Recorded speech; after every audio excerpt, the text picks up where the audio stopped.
बढ़ाते हुए स्वर्ग की ओर देखते हैं ऑनलाइन ब्रांचेस जहां से भी आप जुड़े हैं। तो आप बताएं ब्रदर, क्या नाम है आपका? मेरा नाम पंकज मिश्रा है। कहाँ से आए आप? मैं लुधियाने से आया हूँ।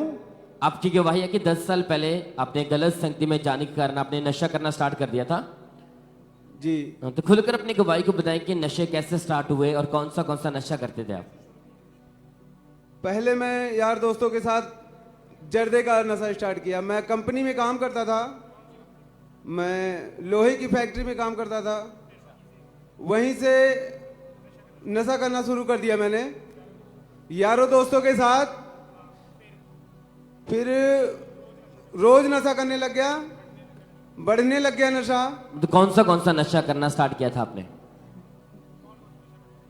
मैं पहले तो जर्दा खाना स्टार्ट किया, फिर गुटखा खाया, फिर सिगरेट पीना स्टार्ट किया, फिर शराब, फिर गांजा पीना चालू किया।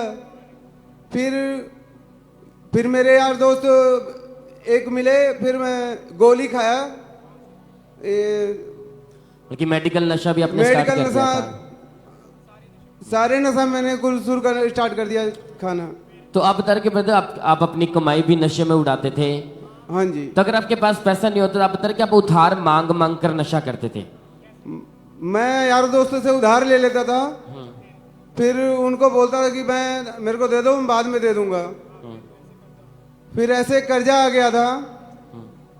तो आप बता रहे हालत कि बहुत गंभीर थी। फिर मैं यार दोस्त, मुझे नशा नहीं मिलता था तो बहुत परेशान रहता था मैं। कि इनका नशा इतना ज्यादा बढ़ चुका था कि इस भाई को कोई होश नहीं रहती थी। और ये आप बता रहे कि आप सड़कों में, नालियों में गिरे रहते थे आप नशा करके।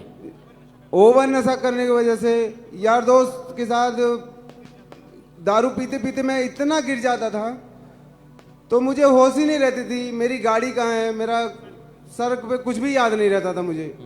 तो आप बताएं सिस्टर, आप इनकी वाइफ हैं, आप बता रहे कि आप बताएं इनकी हालत कैसे थी कि आप इन्हें उठा उठा के घर लेके आते थे?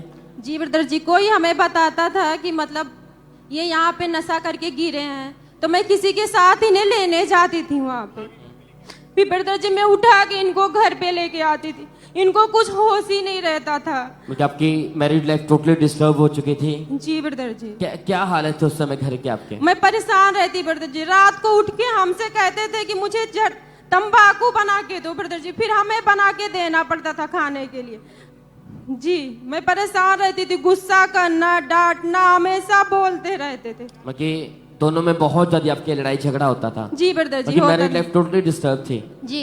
तो आप बताएं ब्रदर, आप एक अच्छी जॉब करते थे कंपनी में, आपकी लाइफ गलत संगति के कारण पूरी तरह नशे में थी, खत्म हो चुकी थी आपकी। तो आपने कभी सोचा नहीं कि मैं ऐसी लाइफ से बाहर आ जाऊं या नशा छोड़ दूं? मैंने कोशिश तो की पर छोड़ नहीं पा रहा था। फिर 2 महीने में बिल्कुल नहीं खाया, फिर भी मुझे खाना पड़ा। तलब इतनी लगी कि मेरा 15,000 का नुकसान हुआ। मैं जा रहा था किसी को सामान देने कहीं पे, तो वहाँ मेरा सामान ही गायब हो गया। फिर एक भाई ने बोला, यार तू नशा छोड़ दिया, फिर खाना स्टार्ट कर। फिर उसके बाद फिर नशा मैंने करना स्टार्ट किया, डबल नशा। फिर इतना नशा किया, फिर मैं डिग्गी में दारू की बोतलें रख करके फिर चलता था। मगर आपने काफी बार कोशिश भी की, लेकिन हर बार आप फिर से आपको तलब लगती थी और आप नशा करना लग जाते थे। तो आप बताएं, फिर ऐसे हालत थी आपकी, तो फिर आपको यहाँ के बारे में, अंकुंद्रला मिनिस्ट्री के बारे में किसने बताया फिर आपको? फिर मेरे एक भाई हैं, यार दोस्त हैं, तो उन्होंने बताया कि वो चर्च में आते हैं। उन्होंने बताया कि आप खामबरा चर्च जाओ, वहाँ आपको परमात्मा आपको ब्लेस करेगा। फिर नशा मैं यहाँ आया तो उसके बाद आपने लगातार चर्च आना स्टार्ट किया? लगातार मैं आना स्टार्ट किया। तो जब आप पहली बार यहाँ पे तो कैसा लगा ब्रदर आपको यहाँ पे आके? पहली बार मैं वचन सुना, गवाहियाँ सुनी तो मुझे अच्छा लगा। तो मैं भी एक दिन मैं सोचा, मैं भी जब सब लोग नशों से आजाद हो सकते हैं तो मैं क्यों नहीं हो सकता हूँ। तो उसके बाद ये भाई लगातार चर्च आते रहे, परमेश्वर के दास तो वचन को सुनते रहे। और फिर 16 मार्च 2023 को परमेश्वर के दास ने स्पेशल प्रार्थना की थी कि नशे का आत्मा आपको छोड़ के जा रहा है। तो उसी प्रार्थना ने इस भाई की लाइफ को चेंज किया था। हम पहले उस प्रार्थना को देखते हैं।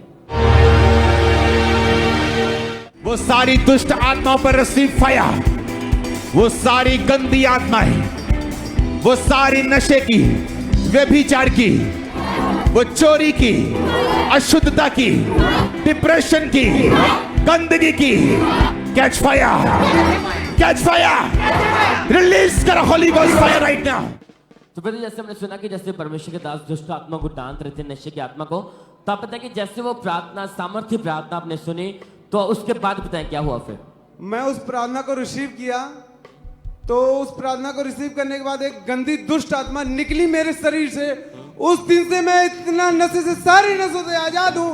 प्रभु का मैं बहुत बहुत धन्यवाद करता हूँ। प्रभु ने मुझे नशों से आजाद किया। आज 2 साल हो गया मैं नशा, एक भी नशा नहीं करता हूँ। तारीफ करें के लिए जोर से परमेश्वर का थैंक्स करें। Hallelujah, hallelujah, hallelujah, hallelujah. तो आप बताएं ब्रदर, आज भी बहुत से लोग हैं जो चर्च में नशा करते, जो नशे की हालत में आज चर्च में आए हुए हैं। आप उन लोगों को क्या मैसेज देना चाहते हैं? मैं सभी को यही कहना चाहता हूँ, प्रभु के घर में आओ। प्रभु आपको नशे से, हर एक बीमारियों से, दुखों परेशानियों से आजाद करेगा। तारीफ करें थैंक यू जीसस बोले। Thank you Jesus. Hallelujah, hallelujah, hallelujah, hallelujah. अब 2 साल हो चुके भाई, पूरी तरह से आजाद है, कोई नशा नहीं। अपना जीवन यीशु मसीह को दे चुके। इनकी मैरिड लाइफ को परमेश्वर ने ब्लेस किया, इन्हें महिमा के साथ, इज्जत के साथ खड़ा किया। तारीफ करें सबसे जोर से परमेश्वर का थैंक्स करें। उसी की परमेश्वर का